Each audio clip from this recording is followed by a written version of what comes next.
All right, so some of you out there are probably going, nobody really cares about pictures of my grandkids. I don't really do a lot on my computer. I don't really have anything that anybody wants, right? No, I've heard that before. Well, let's put a dollar value on it. Here's an iTunes account. By the way, these are black market prices. You can go out if you had the inclination to go on the black market on the internet, but I don't recommend you do that. You can buy a stolen iTunes account for $8. Shipping account, travel account, Continental, United, American Airlines, those are about $6. Groupon, anybody use Groupon? I know my girlfriend loves Groupon. That's $5 a piece.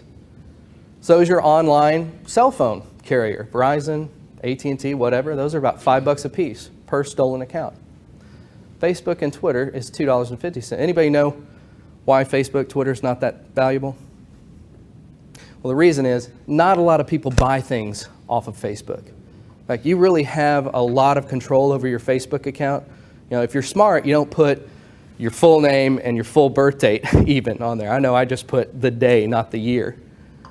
So you can still use it as an identity, but you can't really get a lot of financial value out of a Facebook or Twitter account. They still stolen all the time. So what can I do with a hacked email? Let's say I get a hold of your email address. Forget about your privacy. You can look at your pictures, whatever, spam. Anybody gotten an email from somebody that they know, like a legitimate email? You go and you look at it and like, they didn't send this to me. Well, that's because their email address was hacked. And the bad guys running it off a proxy server are sending you an email with probably some bad stuff in it, but it's coming from your friend. It's a legit email address. It's his or her email address. So that's what happens when you get a hacked email. Employment information, finance, you name it. You can get anything you want to from an email. What happens when I get into your computer? How about your PC? Whew, it's bad. Gosh, I can turn it into a web server.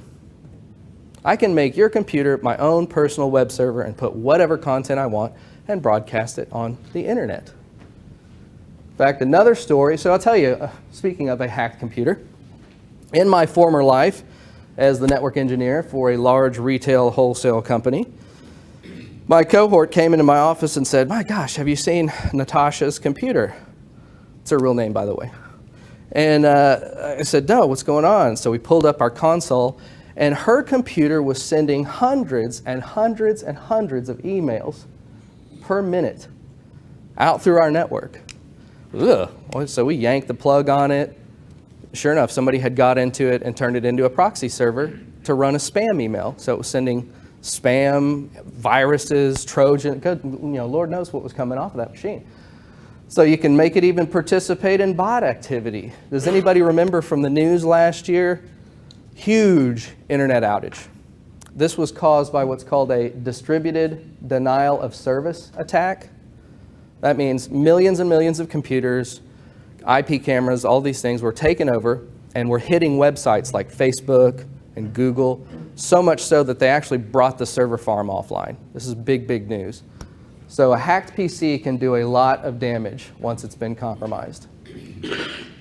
How about your company? My goodness, if I get into your company as a bad guy, I could do an awful lot.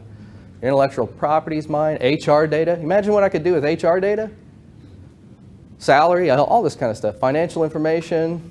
How about who your partners are? You can find out who you've been doing business with. Like in the case of Target, they used one of their vendors to get into their network. So you got to protect all these assets very, very carefully. So what are our threat vectors? Where's all this stuff coming from? Where and who? Well, obviously outside your network, right? Everybody knows we're always being attacked from the outside. They have nation-state sponsored cybersecurity espionage, cyber espionage. Did you know that there's some countries out there that have 60,000 people whose job it is to wake up in the morning, make their cup of coffee, sit down at a computer, and try and break into a network? Doesn't have to obviously be here in the United States, all over the world. They're always looking for some vulnerability to exploit. What are they after? What are the nation states? This is North Korea, Russia, China, you imagine it, the folks that have the vast resources to mount huge nation-state sponsored espionage attacks. They're after trade secrets, defense material, not necessarily cash. But the mafia is organized cyber criminals. They are not 15-year-old kids sitting in their parents' basements anymore. These, on average, are 35-year-olds. 80% of these folks are affiliated with some kind of organized crime. Obviously, they're after money. We talked about cyber terrorists and hacktivists. These are highly disruptive people. They're out there to make a statement. If they don't agree with what you're putting out there, they want to break into your network and shut your business down. And this group is at least as dangerous as random ransomware threats. And then there's what we call advanced persistent threats. These are the zombie computers we talked about, IP cameras, watches, anything connected to the internet that we can covertly take over and turn them into a zombie for our nefarious purposes. They're always on, 24/7, 365, always looking for something to exploit. I highlight inside your network because I think this right here is what a lot of people still do not get. It's a lot of threats inside your network. Social engineering is huge. Social engineering is how you exploit careless, uninformed employees. Phishing, I keep talking about phishing. We can make emails look very legit, and I'm going to give you in a couple minutes some examples of what a bad email is, but looks legit. Social engineering is the number one thing here. In fact, I reminded myself to tell a quick story. Ryan knows this. We partner with a company that helps us with our social engineering. And they make phone calls, send fake emails, and we see how many employees we can trick.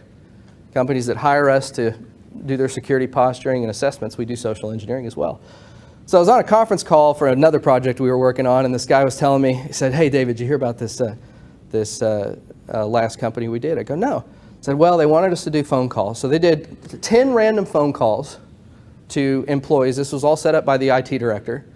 They called 10 people over a 2-week time frame. 8 out of those 10 people gave them some form of critical data.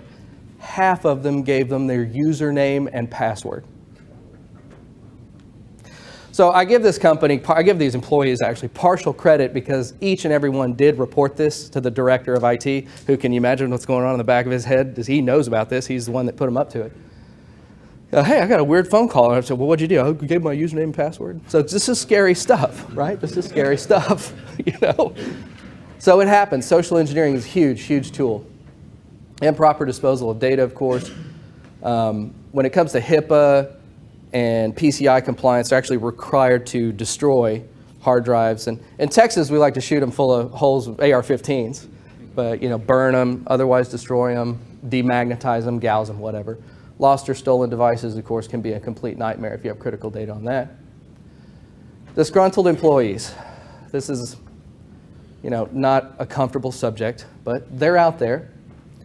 2016, a third of these breaches were attributed to insider misuse, motivated by, obviously, making some cash. They conducted an exit poll. A lot of these companies are letting people go. 75%, I was shocked. I couldn't believe it. 75% admit to stealing information of some kind. And these are just the people that's admitting it to a pollster. So, ask ourselves, who can say they actually know what their employees are doing? And who of us can say we've never accidentally clicked on something that caused a breach by accident? So how do these bad guys get in? Or how do they go after us? Let's talk about some tools of the trade. You heard me talk about bots. Bots are not viruses. Viruses are old news. Viruses are really easy to recognize. Bots are not. They are malicious code written to be very difficult, if not impossible, to detect. They're used in ransomware. Ransomware is a bot. It's a program that encrypts your files so you can't use your computer. Spyware looks at what you're doing in banking, social, networking, so forth. Bots are used in botnet attacks, like a distributed denial of service attack, which last year brought half the internet down for a period of time. People couldn't get on their Facebook. Oh no. Phishing emails. And I'll show you some examples of that here in a second. Fake phone calls. You heard me tell the story about this company that called up 10 people. Half of them gave them their username and password. Skimming. I didn't really bring an example of skimming with me, but this is really scary. So actually, a guy in our office, his wife got hit at an Exxon station. But what these guys are able to do, you actually buy these kits now. This is very scary. They make a kit. It's a circuit board that goes underneath the keypad of, let's say, a gas pump or an ATM machine. You can't tell it's there. It fits right underneath the normal keypad. And then they have a method of capturing with a camera what you're, so you swipe your card, that gets captured by the circuit board, and then you enter your PIN number, and that's captured. Leave it for a week or so, nobody notices, the bad guy comes out, takes that, and then downloads all that card information. So pay attention. Use only ATM machines and gas pumps that are well lit, well monitored, because you go to a shady one, you never know. You might be giving your credit card information to one of these skimming devices. The Internet of Things. Everything. Refrigerators are connected to the Internet now. I was in home, we had to buy a new refrigerator at my house. My old one broke. And I was looking, and Samsung had this monster refrigerator. It had a big screen, had been like a 32-inch TV on the front. The guy came up to me, I'm like, good, what is this? There's a camera on the inside of it, so you can see when you're out of groceries. The camera on the outside of it, so if you want to FaceTime with your friends in front of the refrigerator. It's insane. Everything is connected. Our whole lives are connected to the Internet now. Garage doors. My garage door is connected to the Internet. Coffee makers. Huge targets. Spear phishing. I highlighted these guys right here because I'm about to show you some examples of that. But before I go to the next slide, 66% of last year's breaches were for weak passwords. As an IT guy, this is my biggest battle. Ryan, you'll agree. People hate changing passwords. I got another one to remember, much less changing it on a regular basis. But that is the number one easy way for the bad guys to break into your network is weak passwords. No password 123. Don't ever do that, please. Make them strong. And then BYOD as IT guys. So anybody remember BlackBerry? Back in the day, Blackberries, they were great. We as IT people loved BlackBerry. We loved them. Awesome, I like it. Well, the reason why we loved those Blackberries is because we had enterprise servers and we had control over these devices. So your phone, we could press a couple of buttons. If it was stolen, it would just turn into a brick. We could completely destroy all the data, recall all the emails. Not to worry, you lost your phone, bing, it's destroyed, we hand you a new one. They're not around anymore. Everybody brings their own iPhone, iPad, Android phone. Those are really difficult for us as IT people to secure. So those are big targets. I'm not going to spend a lot of time on this slide, but I'm sure everybody, has anyone in here never heard of a phishing email? I didn't think so. I'll show you a couple examples what they are. Obviously what they're after is they're trying to get you to click on a link. Sometimes even opening up a phishing email will execute something. But usually they have links to addresses, a button to click, accept your order, something like that. Here's one. So cursory, somebody look, oh, hey, my Amazon thing. All right, dear client, you've received this email. To confirm your identity, hey, just click right here, give me your identity. Well, like cursory, hey, it looks like it's coming from Amazon, right? But if you look a little closer, it ain't coming from Amazon, it's coming from some crazy address on here. And for those of you that don't know, anytime that I would do this all the time, anytime you get somebody that sends you a link in an email, if you'll just take your mouse and hover over the link, it'll tell you where it's really going to. So you might have a link that looks legit, but you hover over it and it's going to redirect. Oh my God, I lost my identity. Oh wow, Here's another one that looks fairly legit, right? Outlook. Yeah, it's got a good looking logo there. Hey, your email address is about to be turned off. You need to update your account. Click on this here. Make sure we don't turn your email off. Well, if you look closely, that's coming from somebody's Hotmail address there. No reply at Hotmail? No, I don't think that's a good email for me to click on.